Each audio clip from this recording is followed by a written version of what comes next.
నమస్కారం. మనం చూస్తున్నటువంటి బిల్డింగు కర్నూలు జిల్లా ఆదోనిలో నూతనంగా నిర్మిస్తున్నటువంటి మైనారిటీ ఐటీఐ కాలేజు. ఈ కాలేజు నిర్మాణం వైఎస్ఆర్ కాంగ్రెస్ పార్టీ అధికారంలోకి వచ్చిన తర్వాత గౌరవ ముఖ్యమంత్రి వర్యులు శ్రీ వైఎస్ జగన్మోహన్ రెడ్డి గారు ఎన్నికల హామీలో భాగంగా ఈ కాలేజీ నిర్మిస్తానని మాటిచ్చాడు. ఈరోజు ఆ చెప్పిన మాటను నిలబెట్టుకుంటూ ఆదోనిలోనే కాకుండా యావత్ రాష్ట్ర వ్యాప్తంగా విద్య వైద్య పైన ఎక్కువగా ఖర్చు చేసినటువంటి ముఖ్యమంత్రిగా ఆయన చరిత్రలో నిలిచిపోతాడు. విద్యార్థులకు మంచి విద్యను అందించాలనేటువంటి ఒక సదుద్దేశంతో ఈ ప్రభుత్వం ప్రతిష్టాత్మకంగా చేపట్టినటువంటి నాడు నేడు ద్వారా ఈరోజు ఈ కాలేజీలు అత్యంత వైభవంగా నిర్మితమవుతున్నాయి.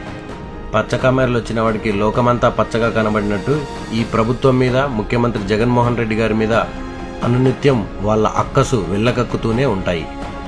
ఈరోజు ఆంధ్రప్రదేశ్లో జరుగుతున్నటువంటి అభివృద్ధిని పచ్చపత్రికలు చూపించకపోగా అసలు అభివృద్ధే జరగలేదనేటువంటి ఒక మెసేజ్ని ప్రజల్లోకి తీసుకెళ్లి తప్పుదోవ పట్టిస్తున్నాయి. ఈ కళాశాల నిర్మాణానికి ఈ ప్రభుత్వం అక్షరాల 3,60,00,000 రూపాయలు వెచ్చించడం జరిగింది.